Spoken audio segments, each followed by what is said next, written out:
তদন্ত করছে। তদন্ত, মামলা, গ্রেপ্তার সবকিছু একটা প্রক্রিয়ার মধ্যে আছে।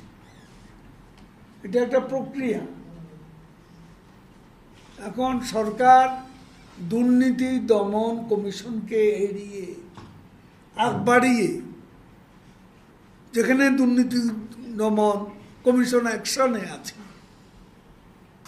কেন কোনো ব্যবস্থা নেবে? দুর্নীতি দমন কমিশন আমাদের দেশে দুর্নীতি বিরোধী যত মামলা হয়েছে 111 থেকে দেখেছি। এই মামলা যখন হয় তখন এই দুর্নীতি বিরোধী মামলার পর তদন্ত করে মামলা হয়, তারপরে একটা স্টেপ আসে, তাকে জেলে পাঠানো হবে, এবং জেলে পাঠালে মামলা চলতে থাকে। মামলার রায়ে সে যদি দুর্নীতিবাজ সাব্যস্ত হয়, অবশ্যই তাকে আমি দুর্নীতিবাজ বলব।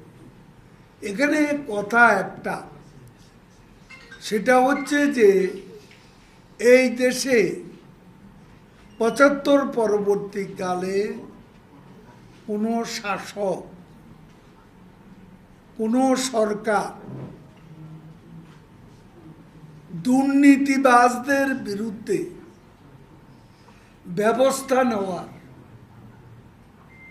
সৎসাহস দেখাতে পারেনি। শেখ হাসিনা সরকার সেটা দেখিয়েছে। আমার দুর্নীতি বিরুদ্ধে সরকারের দৃষ্টিভঙ্গিটা কি? সরকার কি চায়? সরকারের সৎসাহস আছে কিনা দুর্নীতির বিরুদ্ধে ব্যবস্থা নেওয়া? আপনি বিএনপি আমলে আজকে বড় বড় কথা বলেন ফখরুল সাহেবরা, বিএনপি আমলে কি একটা দুর্নীতির কেস তারা নিজেদের দলের লোক হলে ধরেছেন, কারো বিচার করেছেন, কেউ শাস্তি পেয়েছেন? সেটা হলো বড় কথা। ব্যক্তি দুর্নীতি করতে পারে, দুর্নীতি করার পর সেই দুর্নীতির ব্যাপারে সরকারের দৃষ্টিভঙ্গিটা কি সেটা দেখতে হবে।